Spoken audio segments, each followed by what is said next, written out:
चलिए, देखिए आपके घर के बाहर एम्बुलेंस आई है। गायत्री भागती हुई दरवाजे पर आती है। तभी उसकी बहू चांदनी को एम्बुलेंस से बाहर लाया जाता है। हे भगवान, ये मेरी बहू को क्या हो गया? एक्सीडेंट हो गया माँ जी। अरे लेकिन ये कैसा एक्सीडेंट है? चोट तो कहीं नजर नहीं आ रही। अरे माँ जी, दिमाग में अंदरूनी चोट लगी है और ये अपनी याददाश्त खो बैठी है। हैं?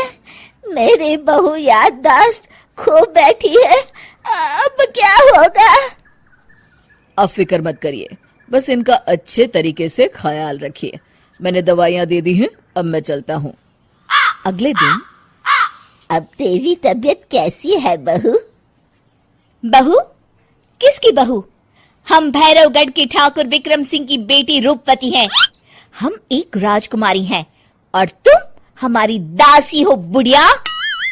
अरे बेटा विशाल, बहू कैसी बहकी बातें कर रही है। अरे कुछ मत पूछो माँ, रात को मुझसे अपने पैर दबा रही थी। सर पर चोट लगने की वजह से इसका दिमाग पूरी तरह खराब हो गया है और ये अपने आप को राजकुमारी समझ रही है।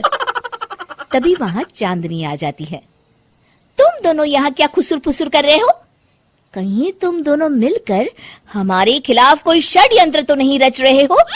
हम तुम्हारा सर तलवार से उड़वा देंगे, समझे? अरे नहीं नहीं राजकुमारी जी, हम तो आपके सेवक हैं। भला हमारी इतनी हिम्मत? कहिए, आपने यहाँ हॉल में आने का कष्ट कैसे किया? हमें बहुत भूख लगी है। ए दासी, जल्दी से हमारे लिए भोजन का प्रबंध करो। आज हम शाही कबाब खाएंगे। विशाल अपनी माँ को चांदनी की बात मानने के लिए इशारा करता है। ठीक है राजकुमारी जी, मैं अभी आपके लिए भोजन लेकर आती हूँ।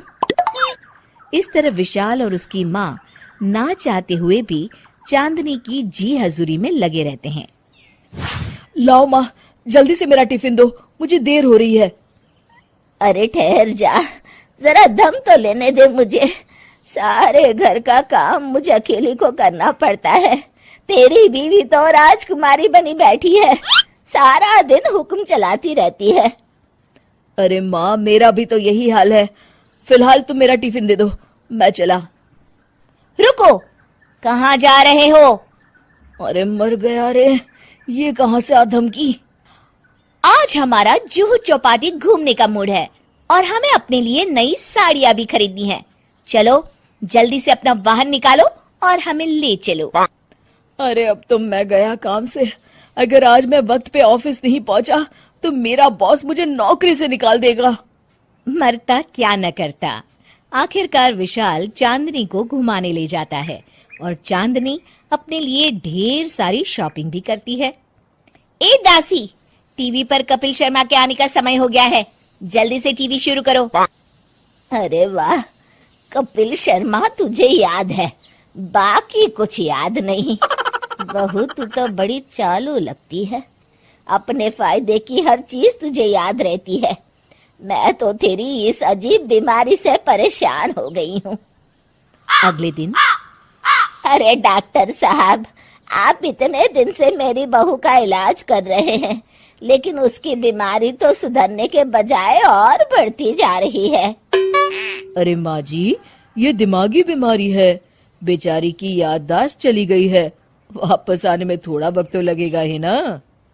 गायत्री डॉक्टर से बात कर ही रही होती है कि तभी उसकी पुरानी सहेली शीला वहां आ जाती है। शीला को देख अचानक डॉक्टर घबरा जाते हैं। अच्छा माँ जी, मुझे एक मरीज को अर्जेंट देखने जाना है, मैं चलता हूँ। ये कौन था? अरे अब क्या बताऊं शीला, एक एक्सीडेंट भी मेरी बहू की याददाश्त चली गई है। ये डॉक्टर उसका इलाज कर रहा है। ये डॉक्टर कब से बन गया? अरे ये तो चमन पान वाले का लड़का है, सारा दिन नौटंकी करता रहता है। अच्छा तो ये बात है, अब मैं समझी। मेरी बहू और ये पान वाले का लड़का दोनों मिलकर मुझे बेवकूफ बना रहे थे। चल तू मेरे साथ।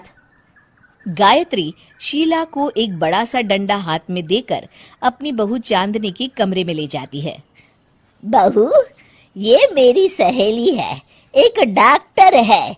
इसने तेरे जैसे न जाने कितनों का इलाज 2 मिनट में कर दिया है।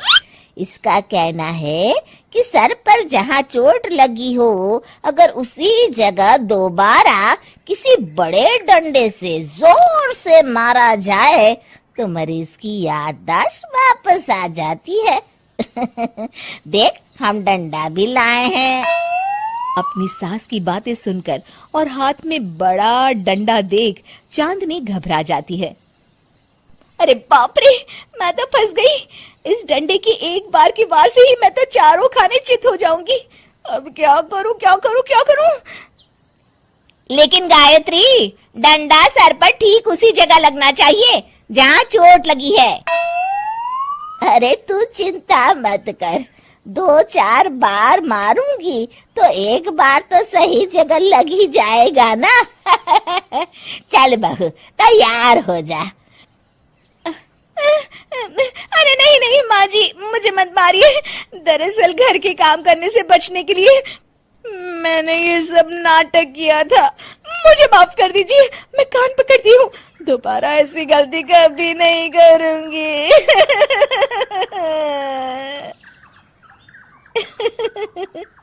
क्यों दोस्तों, कहानी कैसी लगी हमें जरूर बताइएगा।